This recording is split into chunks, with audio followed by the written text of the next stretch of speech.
Imagine the world of Anthem coming to life. Imagine the dystopia Ayn Rand envisioned of a society without the concept of I, of a society without the concept of an individual self. And imagine this nightmare actually materializing in a real country with real people. This country existed.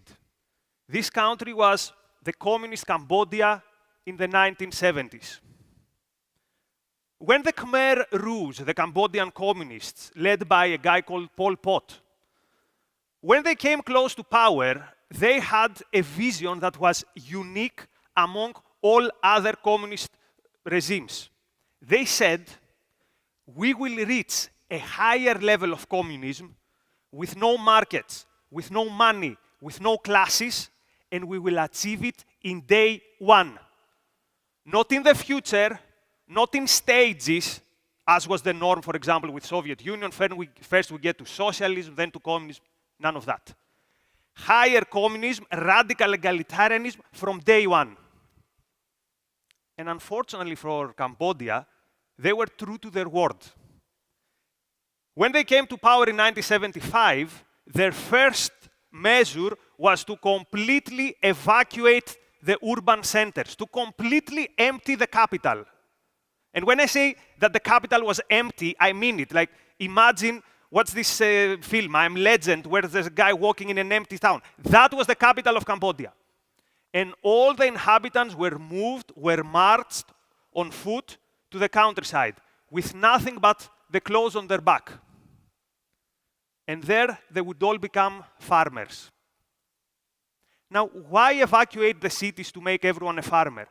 Well, when you leave a city on foot, walking, you cannot take with you any private property. You cannot take with you any material possession. You cannot even take with you your individual identity. Oh, you're a lawyer, you're an engineer, you're a small shop owner. It doesn't matter anymore, because now you are all farmers. Now you're all equals. Their second measure towards radical egalitarianism was to ban the idea of a personal preference. Ban the idea of a personal choice. In communist Cambodia, everyone was dressed in the same clothes, like Anthem. Everyone was eating in communal tables, like Anthem. And people were living in barracks organized in work battalions, again like Anthem. In communist Cambodia, there was no such thing as a hobby. Books were banned, and all music was banned. Because think about it, if you read a book and you read a different book, this is like a statement of preference, that I value something and this guy values something else. So we could have none of that. And even the most intimate, the most personal of choices, which is sexual and romantic attraction, was also persecuted. In communist Cambodia, you could have some arranged marriages for reproduction purposes, but any unsolicited romantic affair could bring the penalty of death. And the result of this egalitarian onslaught was unique in the history of mankind, unique in its destructiveness. Actually, the regime stayed to power only for a very short period. It lasted only 3 years, 8 months, and 20 days. And yet within these 3 years, they managed to eliminate close to 2 million people. That's close to 22% of the entire population. And while the communists were engaged in this murderous orgy, they had a motto that they used to throw to their class enemies. And the motto went something like this: to keep you is no gain, to kill you is no loss. To keep you is no gain, to kill you is no loss. And how perfectly does this motto capture the essence of collectivism? That you, the individual, each one of you, you don't matter. Even if you die, who cares? The collective is still there. Cambodia is still there. The proletariat is still there. Such a disdain for the value of the individual life was not unique only in Cambodia.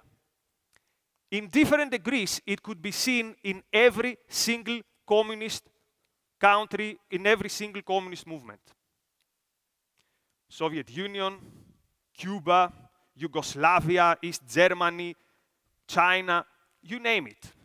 All completely different in terms of cultural background, historical background, geopolitical background, but they all shared one thing. Actually, they shared two things. First, the piles of bodies that these regimes accumulated, and second, that they were all inspired by the ideas of the same man. And this man is Karl Marx. So today we have to ask the question, is there something in the ideas of Marx that make his followers so hostile to the value of the individual life? Is Marxism as an ideology at war with individualism? And when I say individualism, I mean the idea that every human being is an end in himself, that you have a right to live your own life and to pursue your own happiness. And you all might say, duh, that's an obvious question. Yeah, obviously Marx is against the individual. Yet in the world out there, this is still a very open discussion. There are many, many Marxists and sympathizers who make the claim that not only Marx is not against the value of the individual, but Marxism is the only philosophy which is compatible with individual flourishing. If you go to a university today and you study anything from social sciences to politics, you will hear that all Marx wanted to do is actually create this society, this space where every individual could flourish, every individual could be their best self. They would mention this famous line from Marx's German ideology, which says he envisions an individual who is a hunter in the morning, a fisherman in the afternoon, and a poet in the evening. The idea being, again, go live your best life. And this claim has two very serious results, if it is accepted. The first result is that it completely leaves Marx off the hook for the rivers of blood of the 20th century. Marxists and sympathizers today are actually telling you, all these piles of corpses, yes, so this was unfortunate, but Marx had nothing to do with this. True Marxism had nothing to do with the crushing of the individual. That's their first point. And their second point, which is the most dangerous, is that, and therefore, we need to give Marx another chance. We need to give Marxism a real chance where true and real Marxism will liberate the individual. Therefore, here we are still. But today we're not going to cut them any slack. Today, what we're actually going to do is we are going back to the primary source. We're going back to Marx himself, and we will see, what does Marx actually say about individualism? How does Marx see the actual individuals pursuing their actual self-interest? And therefore, we'll be able to answer the question, is Marx to blame for these rivers of blood, and is Marx at war with the individual? Now the question is, where do we start with such an endeavor? A good point to start is to ask, how does Marx view humanity in general? Like, okay, forget how he views the individual. How does he view the abstraction which is a human being? So for example, for Ayn Rand, human beings are the rational animals, okay? And of course, this had an effect on how she would view her politics, like if since we are rational animals, we need to have freedom and all that stuff. How does Marx see individuals? What is Marx's conception of a human identity, of human nature? And of course, there's a lot of discussion. Did Marx believe that there is such a thing as human nature? But I think the answer is yes, and we can discuss it in the Q&A. So Marx views human beings as, first and foremost, social producers, communal producers, social laborers. He says this is the characteristic of a human being. When I see a human being, I see a social laborer. What does this mean? First, the social part. For Marx, an analysis cannot start from the individual. Because Marx says, when I see the world, I don't view individuals, I view groups. I view a society where each one of you have found themselves there. You were not asked, you didn't create this world, and yet there you are. And you have somehow to function and to operate in this world with tools that were not created by you and in conditions that were not created by you. Actually, Marx is mocking scholars who start their analysis from the individual. He calls them the Robinson Crusoe scholars and Robinson Crusoe economists. Because he says, as it is naive and stupid to think that actually there is such a man in a desert island who uses his mind and his ingenuity and starts from scratch and he creates something, therefore, he says, equally, it is a fiction to believe that there is this figure of the individual, of the sovereign, alone individual who creates. So for Marx, we are social, communal beings. And what about the second part? That we are laborers. For Marx, a human characteristic is our capacity to work.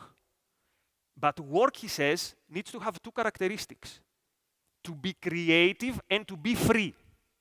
Now, this sounds cool, but let's see what it actually means. Creative labor for Marx is labor where first we see it in our mind and then we go on and pursue it, as opposed, let's say, to a spider which just creates a web. But work also needs to be free, he says. What does it mean to be free? It means that you don't work out of necessity to put bread on the table. You don't work to survive. You work because you want to express who you are. You work because you want to express your personality. So your individuality can only be expressed through work. But what type of work? Work which is done at the benefit of others. For Marx, if you create a painting, for example, there is no point in creating this painting if there are no other people there to admire it, if there are no other people there to take value out of it. And to help you understand this, let's see its opposite. Do you remember this quote by Howard Rourke in The Fountainhead? I don't intend to build in order to have clients. I intend to have clients in order to build. For Marx, this would make zero sense. Like, who do you build for then? Who do you build if not for your fellow human beings? So this is work for Marx. Work is always directed outwards. You work for within a society and for the benefit of that society. This is what it means to be communal laborers. And by the way, it would be interesting to ask, and what made us this thing, dear Karl Marx? And he would say evolution. The reason we are these creative beings, he would say, is because we have dexterity, we can move our hands, we have this thumb here which is very useful. And then Engels also joins the discussion and says, and also we have the larynx which can produce these sounds, and this is how we became social animals. Do you notice anything missing, by the way, in Marx's analysis? Where is the use of our mind in all this? And of course, if you push a Marxist in a corner and ask him, but isn't man a rational animal? They would say, yes, but this is not the main thing. This is not the crucial thing. The crucial thing is that we are these social producers. And Marx goes back in history and he says, throughout history, that's what we see. An individual living within a group, family, tribe, clan, and working within the context of this group. But then something happened in history. Then there's a turning point that Marx sees as the most crucial moment in human history, because it's the point where we stop being who we should truly be. It's the point where we stop being these communal workers. And that point, of course, is the Industrial Revolution. That point is the rise of capitalism. What Marx describes us in his lingo as the rise of the civil society, which means the space where we go for our commercial and voluntary transactions, what we would call the market. Now, what is Marx's problem with the market? Well, the problem is that when you go to a market, you are not your true self anymore, Marx would say. Because when you go to the market to work, to sell your labor, or to buy something, who do you do it for? You do it for yourself. So what happened to you being a social producer? You are alienated, Marx says, from the means of work. You go and work for someone else. And also, you work for someone else, but the sole thing in your mind is how to satisfy your needs. Your needs completely separated and completely alienated from the needs of other people. So Marx notices that there's a new figure, a new historical subject that has arisen. And this historical subject is the individual. For the first time in history, from the 19th century, the protagonist of history is not a group, is not a Sparta or an empire, it's the individual. And Marx doesn't like this a bit. Marx engages in a rage in throwing vitriol against the rise of this new historical subject, but he does it in a way which is hidden in plain sight. Because Marx's most brutal attack to individualism is done in his most controversial work, but in a work which is controversial for other reasons. Marx's attack against the individual takes place in his essay on the Jewish question. And people read that essay and they get shocked for the anti-Semitic tropes of Marx. Marx wrote the Jewish question to portray the Jews as selfish, greedy, reproducing all the usual anti-Semitic tropes. So, for example, he says that the secular basis of Judaism is self-interest.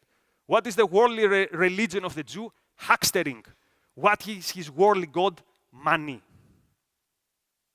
So people see this, they are shocked.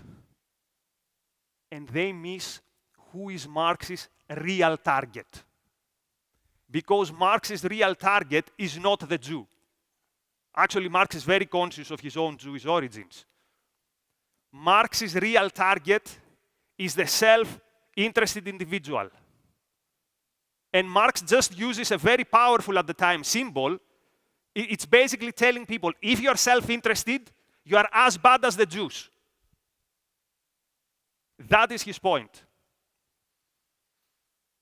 So part of his fury is towards the individuals who are self-interested, but part of his fury, part of his rage, is addressed to this society which dares not only to let individuals be as greedy as a Jew, but actually who creates even institutions to protect this self-interested individual.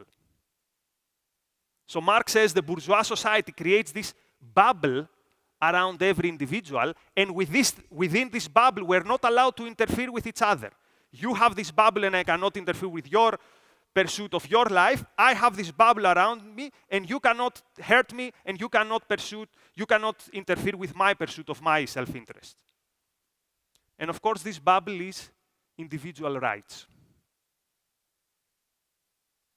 Take notice, by the way, right?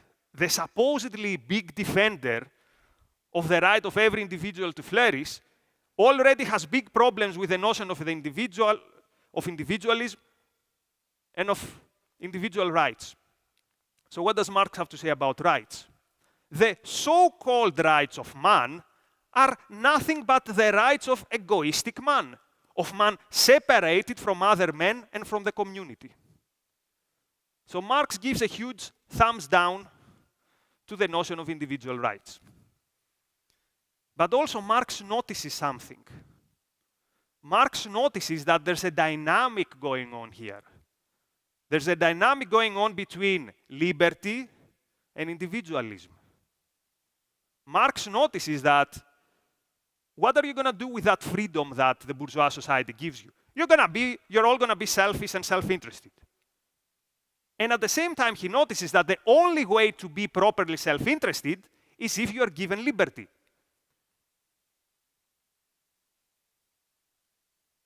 So what does he have to say about liberty? Liberty is the right to do everything that harms no one else. It is a question of the liberty of man as an isolated monad withdrawn into himself. So Marx says that throughout history, every human being is tied within a group.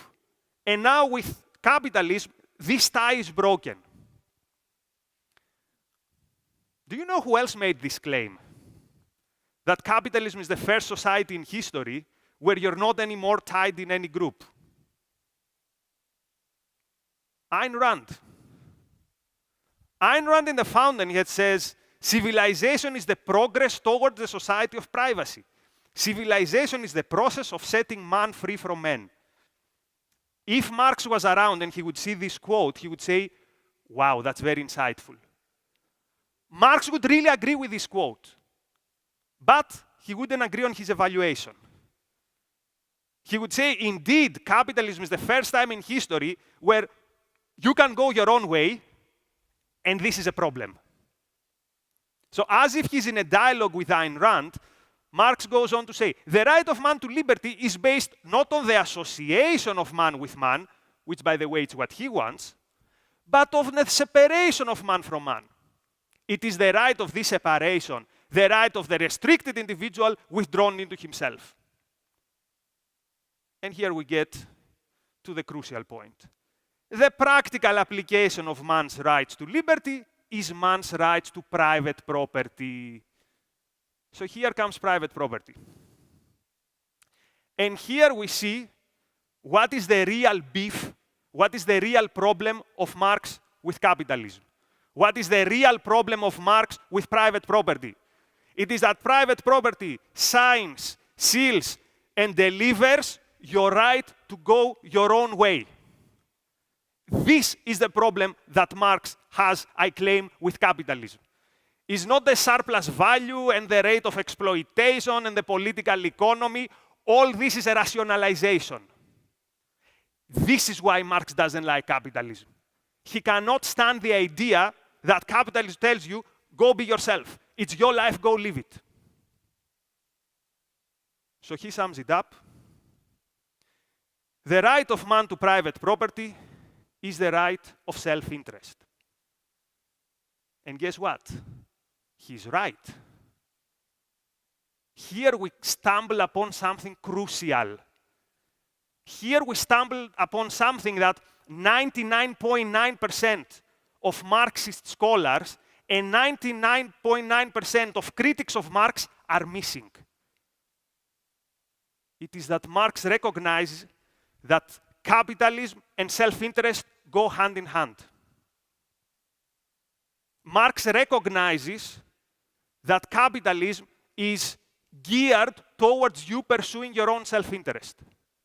And I would say kudos to Marx for recognizing this. Marx recognized what Adam Smith and libertarians and conservatives refuse to recognize. Marx sees what every supposed defender of capitalism tries very hard not to see.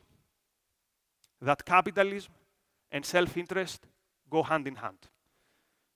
You cannot have capitalism without self-interest. You cannot have self-interest without capitalism. Marx was the first to see this. Actually, when my girlfriend was helping me with the aesthetics of the slides, in these slides she told me, you made a mistake, that's Ayn Rand, right? The last quote. I say, no, it's actually, it's actually Marx. And of course, though, Marx draws the conclusion that, and therefore, because self-interest is bad, therefore also capitalism is bad.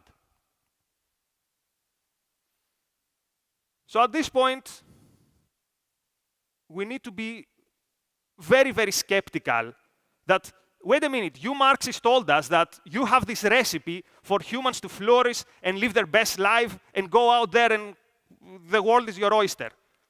But now you're telling us that pursuing your self-interest is bad and being being free to do whatever you want is also bad. So what is then your goal? What is then your suggestion?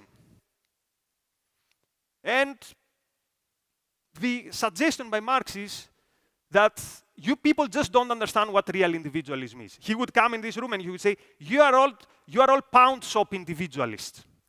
You don't understand true individualism. True individualism is not pursuing your self-interest, he would say. True individualism for Marx is that first you have to get rid of this alienation that is on you. Because remember, as we said in the beginning, for Marx we are all communal producers. We are social animals. And therefore, to flourish, what we need to do is to get rid of this alienation. So we need to immerse ourselves once more with the group. For Marx, each one of you are bearers, have within you something of the universal humanity, something of what Marx calls species being. So to truly find yourself, Marx says, you have to abandon yourself. If yourself is this selfish bourgeois self-interest. Only by letting go of thinking that you are the one can you become truly the one. Let me give you a parallel that hopefully will help you, if not understand, to see where he's going. You know that in Christianity we have the Father, the Son, and the Holy Spirit, right? How many entities are these? Father. 3. Except they are not 3. If you're a good Christian, they're 1. If you're a good Christian, you cannot be the Father or the Son or the Holy Spirit if at the same time these 3 things are not united. The one can be the one only if the one becomes embedded with the 3. This is how Marx views individualism. That true individualism, true individual flourishing means that you have to abandon your self-interest and immerse yourself with the group. And immerse yourself with the community. Now, I'll be very honest with you. I don't get how this could happen. I don't get how the 1 can be the same with the 3 to begin with. And I cannot understand how you can be your true self if you abandon yourself. And I've challenged Marxists on this. And do you know what their answer is? They say there are 2 possible answers here. One is that I'm not very bright, and or I don't understand dialectics. It's one of the 2. Now, if you people can actually understand how the 1 can be 3 and 1 at the same time, please enlighten me in the Q&A because I don't get it. Did Marx at least give us some blueprint on how we can achieve this immersion, this coming together with the universal humanity? Because that would be helpful, right? But Marx didn't leave us any blueprint. He said some cryptic things about the way to do it is to get rid of the civil society and your private affairs need to become politicized and to become a business of the whole community. Now, to me, this is already a major, major red flag. Like, you're not going to tell us how this immersion is going to take place, but you tell us that we have to forget that we have such a thing as a personal interest. So Marx didn't give us any blueprint. But guess what? Stalin and Mao and Pol Pot, they didn't need any blueprint. They went and did it anyway. They did it with the only way which is possible to glue the individual with the group, whatever that means, which is through violence, through terror, and through murder. And guess what? No one can tell them that they were wrong. Because what other way is there to immerse the individual with the group? Let's say I don't want to be immersed. There's this collectivization take place, and I say, hey guys, go your own way, I don't want to be part of this. Who am I to make this claim? What other way is to let people let go of their oneself, if not by force? And of course, Marx would say, no, I didn't want it this way. Just that Stalin and Mao and all the 50 different other communist leaders didn't understand me. I had something else in mind which I didn't tell you, but somehow you have to figure it out. But then, we would be very entitled to ask one question to Marx. And this question would be, what else did you expect could happen? What was the good scenario that would come out of your ideas? Because remember, Marx condemns this protective bubble which is around you, which is individual rights. Marx condemns property rights. Marx condemns you going your own way and pursuing your self-interest. What was the alternative that could have come out of this raw material, if not terror? What defense does Marx give the individual against the collective? If Marx has rejected all these protective lines, Marx has disarmed us morally and epistemologically to defend the collective. Morally, because he told us that if you pursue your self-interest, you are as bad as the worst human beings, which is the Jews. And epistemologically, by telling us that, why do your thoughts and your decision matter? Who is to say that you are right? How do we know that what you think is true? What you have in mind might actually be your false consciousness, your class interests. How do we know that you are right? And who cares if you are right? What is objective is that history is moving forward, history is marching forward towards human emancipation, and you want to go in the opposite direction. How dare you?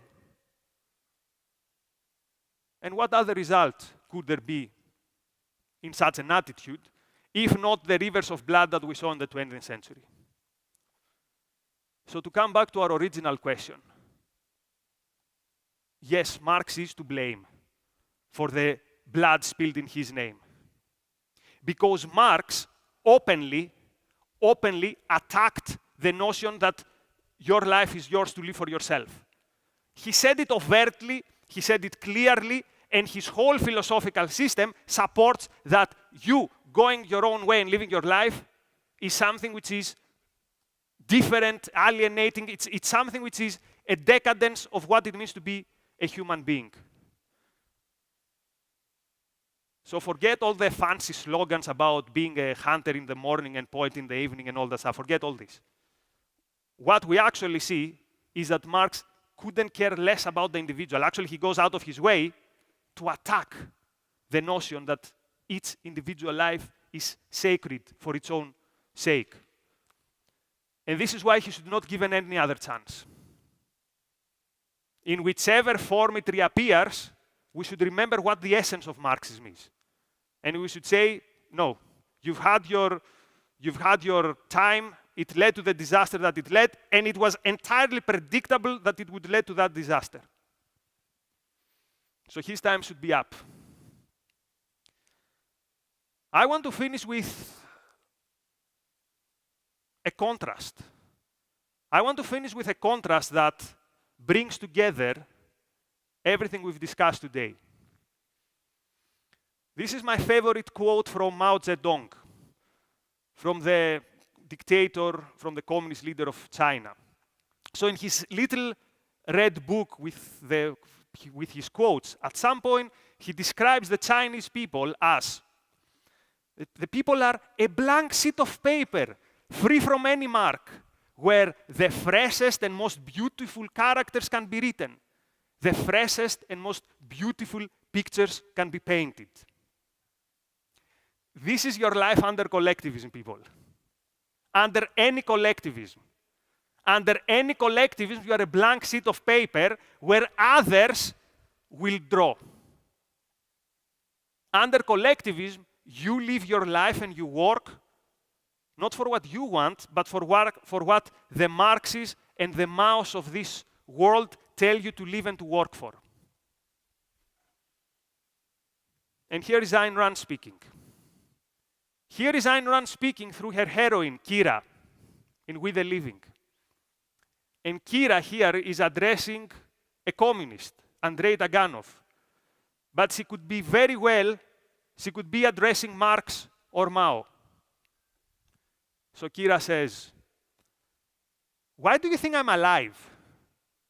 Because I have a stomach and eat and digest the food? Because I breathe and work and produce more food to digest? Or because I know what I want? And that's something which knows how to want. Isn't that life itself? And who in this damned universe, who can tell me why I should live for anything but for that which I want? Who can answer that in human sounds that speak for human reason? But you tried to tell us what we should want. You came as a solemn army to bring new life to men. You tore that life you knew nothing about out of their guts, and you told them what it had to be.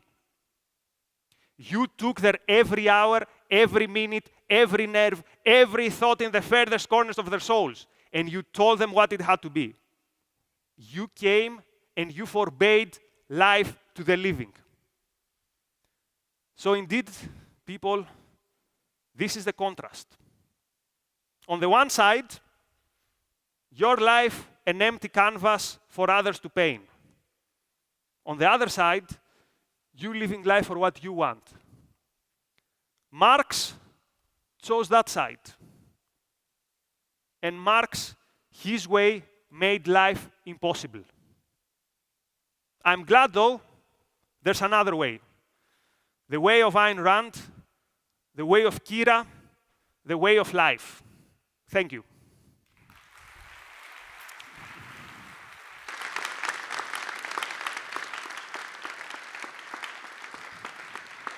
Thank you very much.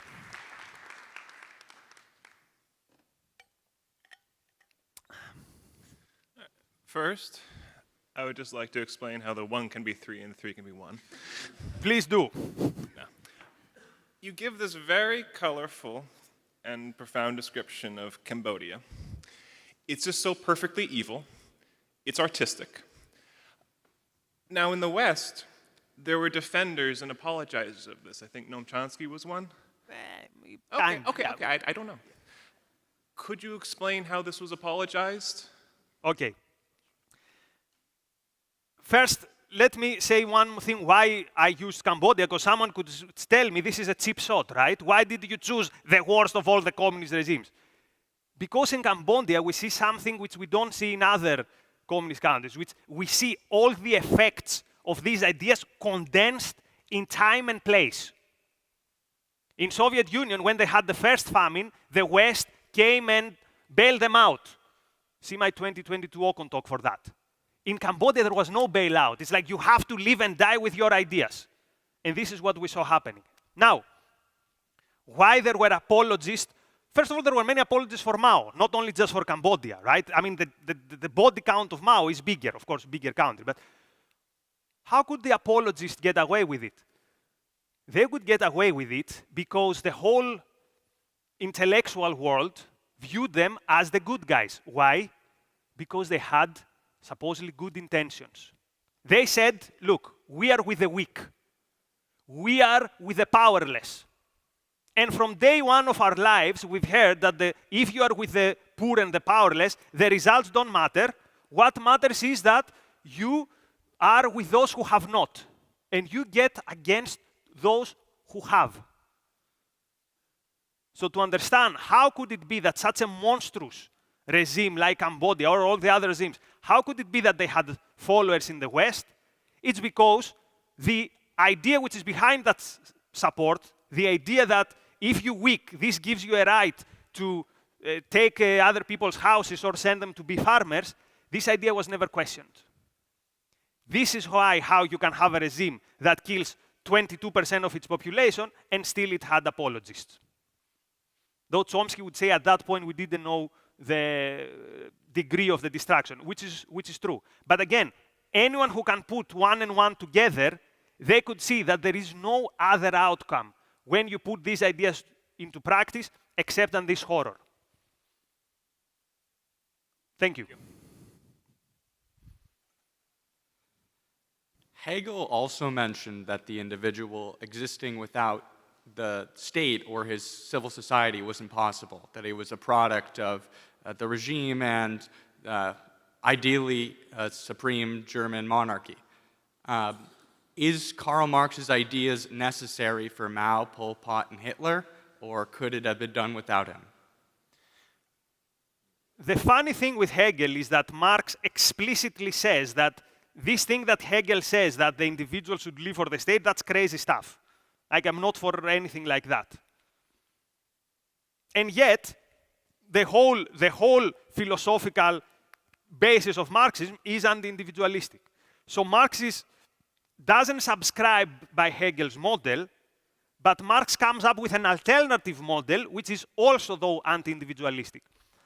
Now, you are alluding to the question, what is the responsibility of the philosopher for the followers of the philosopher? And I would say here the answer is nuanced. To begin with, Stalin and Mao and their henchmen, they have the biggest, obviously, they have big responsibility. They had free will, they cannot say Marx made me do it. But if we go back to Marx, he is responsible because there is no positive scenario in which his ideas could have led to anything else. There is no possible interpretation, people, of the quotes that we've seen today, of the attitude of Marx. So if Marx goes out of his way to say, you living your own life is something that we need to put a stop to because it's a decadence of human condition, what is the sympathetic reading that we can do to this fundamental principle of Marxism that would lead to anything that is not terror? So yes, I think he's responsible. Now, you also brought Hitler into this. I'm not an expert on the intellectual inspirations of Hitler. I might be in 2-3 years, so we can discuss it then. But thank you. Thank you, Nikos. Thank you very much. Great talk, very interesting, thank you. Thank you. So with modern ideologies like wokeism, anti-colonialism, pro-Palestinianism, whatever you want to call that, how important do you think Marx is to those ideologies? Are they descended from it? Are they tangentially related? Are they completely unrelated in different strands of bad ideas? Right. So when we talk about Marxism, we talk about three main things. There are three pillars of Marxism that make it what it is. The one is his theory of history. The other is his theory of what makes capitalism exploitative. And the third is his theory of class struggle and revolution. The interesting thing is that in the modern movements that you described, all these three pillars are not there. I don't think that the Hamas supporters have a theory of history. I mean, they have a very crude one, that the weak fight with the strong, but that's not historical materialism. They don't have a theory of a class struggle. They have, again, this very primitive thing, the haves versus the have-nots. And they definitely don't have a theory of a revolution. And they don't have any critique of capitalism. Their critique of capitalism is that Jeff Bezos makes a lot of money. Marx would never say something like that. Like, if you have Marx's work in like digital form and you can do a Control F to find the world income inequality, you won't find much. So, they get their intellectual legitimacy from Marx, because Marx, again, as we said, is this very, very respectable figure. Marx also gave them the facade of a scientific analysis of society, so this they can get from Marx, but in everything which is crucial in what is Marxism as an intellectual structure, they haven't got any of that. They have, though, the things that we discussed today. They have the same disdain for the self-interested pursuit of your life. They have the same tribalism, the same anti-individualism. But of course, there are many out there who are tribalists and individualists, not just Marx. So sometimes I piss conservative people off, but I tell them that, look, these movements that you see today, they have very, very, very little to do with Marx. And actually, these people, the vast majority of them have never read anything from Marx. Maybe they've read the Communist Manifesto because there's a YouTube version with cartoons, which is like 8 minutes. That's probably as far as they've gone. And this is not to excuse Marx, again. The whole talk was how Marx is guilty. But for these specific movements, they are a development of Marx. We have a whole course that we've been teaching for 2 years with Dr. Onkar Gate on the road to critical race theory, and we cover these discussions. Thank you. Thank you very much. Thank you very much for the talk. Thank you. First off, I actually do have some ideas on the 3-in-1 of Christianity that you might be interested in at a later date.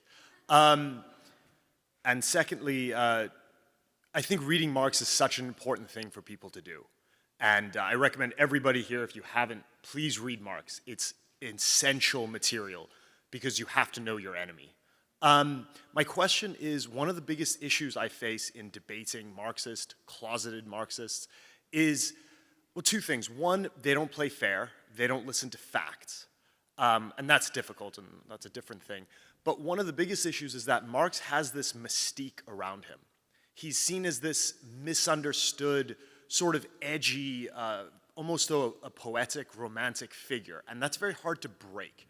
When I was taught Marx in college, it was described as this very dark, edgy, you have to be brave to go into this. And that mystique is difficult to break because it makes people feel like they very much are they're the hero fighting the good fight against the big bad, whatever it is. So my question is, how do you think we can best break that mystique that Marx has in society? Let me say I wholeheartedly agree with you. If anyone is going to ever go out and challenge Marxists, you have to read Marx. And the main problem is that people who challenge Marx, they do it on grounds that are completely intellectually lazy. They would say things like, oh, Marx was lazy. Marx never had a job. Neither of these is true, by the way. The only way to actually fight Marx is to read him and then see the contradictions.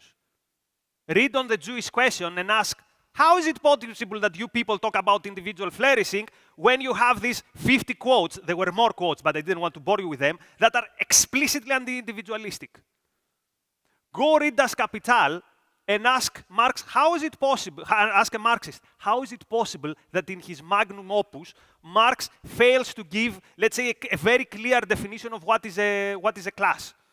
This very major theme, this very major concept in Marx, which is the concept of class, and I've read Das Kapital 3 times, I still can't really find the proper definition which says this is class. Ask a Marxist, what exactly is your epistemology? What is your morality? So yes, he has this aura of this edgy philosopher because many people haven't bothered to actually call him on his intellectual contradictions. So I wholeheartedly agree with you. You have to read Marx. And again, my point is that Marx was not a buffoon.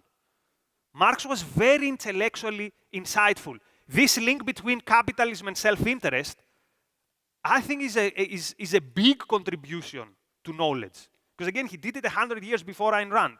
And of course, he drove the exact opposite conclusion, that therefore we need to drop capitalism. But a stupid, lazy guy wouldn't have come up with such a good... Like, he understood the essence of capitalism better than Adam Smith, I claim. So yes, I agree, it's an important point. Read Marx, don't be intellectual lazy. Thank you. Thank you. I learned a lot from your talk, Nikos. Thank you. You. My question is, you mentioned the, you compared Marx to defenders of capitalism like Adam Smith, and you said Marx was probably, or maybe you said the only one who, or first one who saw the explicit connection between capitalism and self-interest. I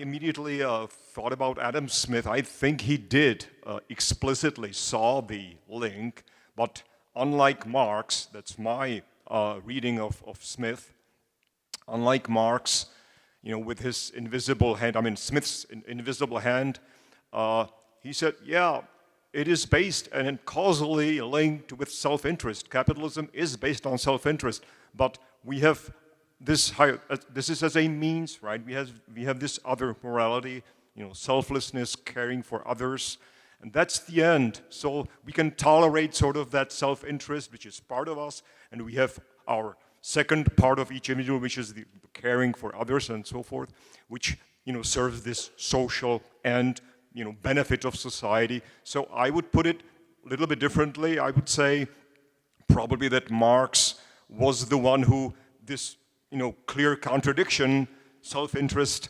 and morality of not self-interest, which is, of course, inconsistent with capitalism, that he saw that contradiction. He wouldn't let it go. He said, these go against together, and therefore I cannot tolerate capitalism. I cannot tolerate self-interest. What Smith did, yeah, they are linked, but I can tolerate self-interest because, this is a means to these higher moral ends, right? Your comment and your clarification is most welcome. So indeed, let's be a bit more precise. Marx is the first who recognized the link between capitalism and self-interest and takes it to its logical conclusion, that capitalism stands only if self-interest stands and vice versa. Adam Smith he also sees this, but he tries hard not to see, he tries to unsee it. He says, yes, there is a link between capitalism and self-interest, but we can have it another way. We can have capitalism and mitigate the self-interest by this other superior morality. And Marx is like telling him, no.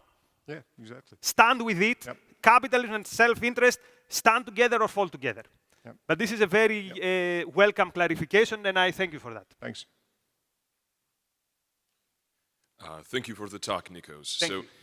One of its, if not the basic premise that you're trying to get across is that Marx's notion of the individual and of self-interest are foundational to his thought, and everything else, like the class struggle theory, the exploitation theory, etc., are rationalizations.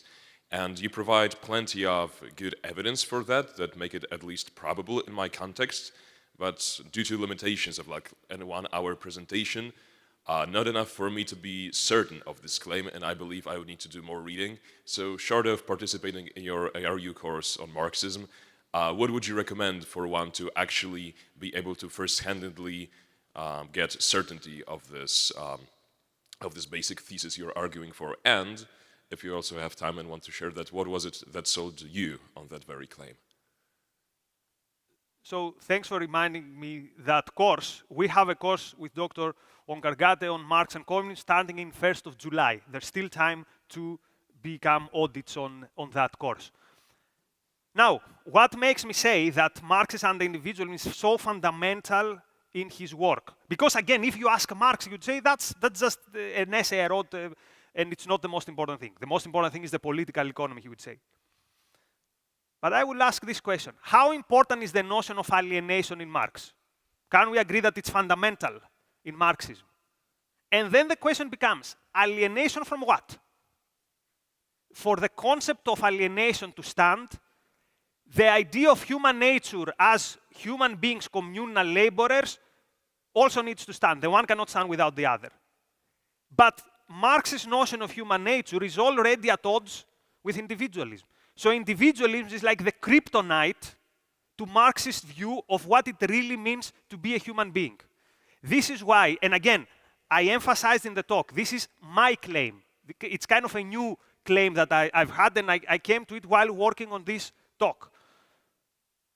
But if we take into account how important this notion of humans, as Marx called it, species being, communal being, it is so important that anything that threatens it, threatens the whole Marxist structure. That's why I think that, that individualism is a kryptonite for Marx. But thank you. Thank you. Hi. So first, I just mentioned that there's this perfect quote by Mao Zedong that it's the mirror image of Kira's monologue that Nikos ended the talk on. Thank you. Because Kira said, why am I alive? Because I can produce food, produce and digest and produce. By the way, can we put the quote back? It's the last slide so that people get context on what our friend is talking about. Thank you. Right. So Kira says, basically, why am I alive? Because I can produce and digest and produce more food. And Mao says, death have its benefits. It fertilizes the ground. Okay, so on to the actual question. Nikos, you have mentioned that there's a lot of mysticism involved in reconciling the gap between the supposed Marxist utopia and the reality of every communist regime. And as you've mentioned, part of this is maybe because, you know, the fundamental concepts like class, it's undefined. But it's the sense of mysticism expressed anywhere explicitly in Marx's own writing. And just like off the top of your head, can you give any examples? for me, again, the immersion of the individual with the group is mysticism.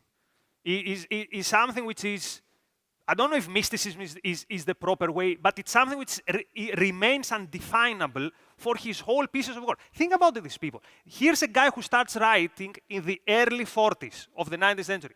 He dies in 80, 81, and in all these years, he doesn't give us any clue on how this immersion is going to happen. Like you would expect that the founding father of communism, I mean, of the communist version of Marxism, you would expect that he would give us some hint. And there is no hint. He says something like, communism is the progress stage of history. Then he would say communism is the freedom of the realm. These are not definitions. And particularly when it comes to how do you immerse together the one with the group without the one living his individuality, he gives us nothing. Nothing. So the way I view it is he says, we'll figure it out somehow. Somehow. His defense would be, I cannot give you a recipe because history goes on and who knows how history will unfold and it will happen somehow. History will take care of it. But sorry, that's not good enough. Like I'm not going to go to the barricades and kill millions and die for something that we're not even close to a definition. That's why I put this emphasis at the end on how he fails so spectacularly to explain to us how we are going to be glued together with the universal concept of humanity. So I think we should call him out on that. Right, thank you. Thank you very much. Hi, Nikos. Thank you for the great talk. Thank you. According to Lenin's State and Revolution, they say that after 400 years of capitalism, imperialism is the highest stage. So what would you say to dialectical materialists who claim that the system is working exactly as is, that the transitory state from feudalism to capitalism to socialism and communism is working exactly as Marx intended it to act? And how can we demystify the idea that this is not part of a transitional stage, that the productive forces are not leading to socialism? So that's a great thing in an OCON, right? Someone comes up and challenges you Marx with Lenin. Like that's how it should be. Now, here's the interesting thing that Marx says about the transitions, right? First of all, notice how much more emphasis he places on our loss of our human nature in capitalism compared to feudalism. So what Marx wants is he wants to keep the results of capitalism. The factories and the machinery that are here are welcome, but he wants to drop the causal thing that brought us to us. And then you talked about the transition from capitalism to communism, which is indeed Marx's simplistic view of how history unfolds. In simple ways, this is translated to the capitalists will build it, and then somehow we're going to take it over. And this is actually what happened, right? But then history didn't stop there. When they took it over, and of course they had no idea what to do with it, what happened was distraction. And the only thing that paused and delayed this distraction are the useful idiots in the West, for example, that bailed out time and again Soviet Union. And that's why I was so eager today to present to you the pure example of Cambodia. Because when no one intervenes in this supposed progress of history, the progress of history is that in 3 years, we go back to the age of, I don't know what age the dystopia of Anthem is taking place, but in 3 years. This is Marx's progress of history. Can I respond about the Khmer Rouge? Sure. Because Pol Pot was an anti-intellectual, so he didn't, I would say that the idea that he moved the people who lived in the urban sphere into the agricultural was antithetical to the process by which you develop the productive forces and thus bring about the, the socialist. Okay, so let's forget Pol Pot. You are very right, by the way. What Pol Pot did was at least anti-Leninist. What about Lenin? Electralization, my mind is electrification plus Sovietism, communism. How did that work out? 3 years in, the first famine, 5 million dead. 13 years in, the second famine, 5 more million dead. So even if we take, okay, let's say Pol Pot was an intellectual buffoon. Let's take Lenin. How did this work out? Let's take Mao. How did this work out? It worked out in the only way that it would have worked out. Blood, disaster, famine, death. On that happy note, thank you very much. Thank you.